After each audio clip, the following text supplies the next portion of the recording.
We think entrepreneurs should be creating crazy, awesome companies. We think entrepreneurs should be changing the world, and we don't believe that entrepreneurs should have to starve while investors benefit. Now, if you're like most founders, you have a big idea and it's pretty good, and you need more partners, and you don't have a lot of income, and probably you're not really sure how to proceed. So if you're like most partners, you go fundraising, and you go fundraising because you need to eat.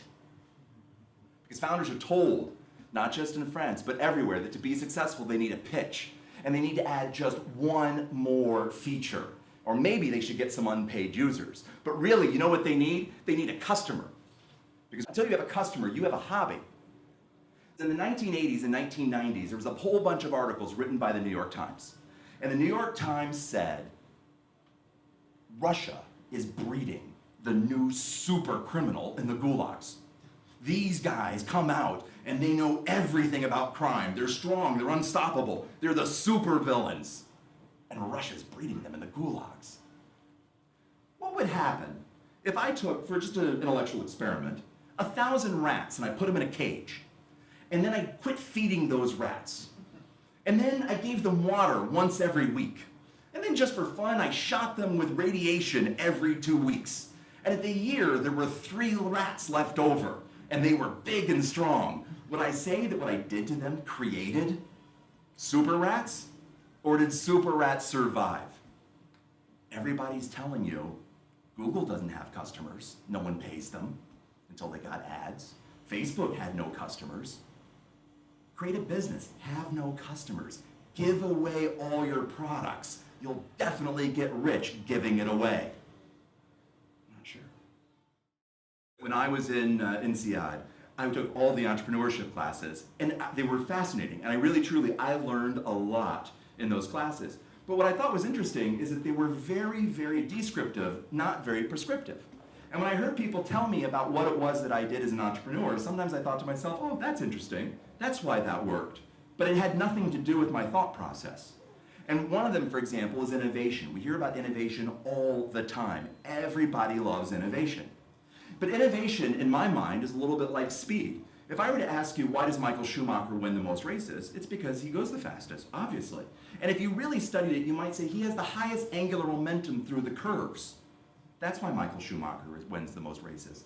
But what's interesting is that when Michael Schumacher was asked, why does he win the most races, when he was asked this a while ago, he said, I think it's because I brake better.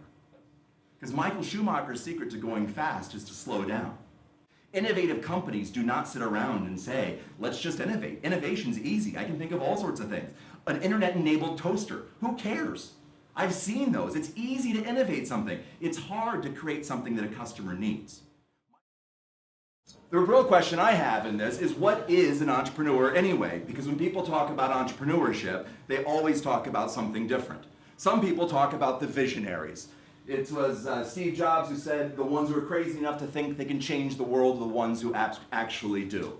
Richard Branson says it's about being true to himself. Of course, we've always heard of the whiz kid, the 25-year-old in his dorm room who makes $1 billion empire.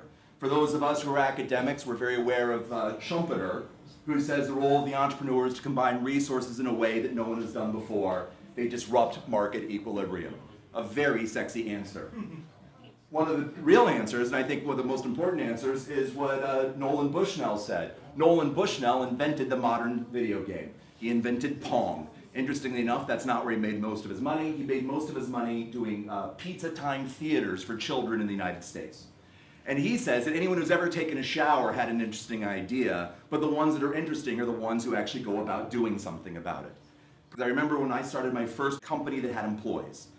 I was 23 years old. I had a degree in theater. That was clearly not going anywhere. And my business partner, who was a Bain consultant at the time, we decided we were going to open up a coffee house. And so we had all the business plans. We studied everything. We used all of the frameworks that he learned in business school and I learned in acting school. And one day we were sitting in the car. It was on New Year's Eve. And Greg was like, I don't know, Mike, do we do it? Do we not do it? Do we do it? And I said, Greg, I don't know. But here's what I know. I have met some profoundly stupid people who started companies. And I've met some really smart people who started companies. So clearly, that's not an important thing. And I've met people who are rich who started companies. I've met people who are poor who started companies. And I've met people with good ideas who started companies and people with bad ideas that started companies. So the only thing that I can really tell that separates them is the people that do start companies, and the people that don't start companies don't. So the question I have for you, Greg, is are we going to start a company or are we not going to start a company? And he was like, I think we should start a company. Let's do it. And that's why I'm standing here today. But the real definition was the first definition in 1723 by Cantillon, our namesake. And he said, the entrepreneur buys products and services at the market at a known price to later resell them at an unknown price. So anybody who wants to be an entrepreneur, all you have to do is have known expenses and unknown income, and you're rocking and rolling. You're an entrepreneur. So that's really fantastic.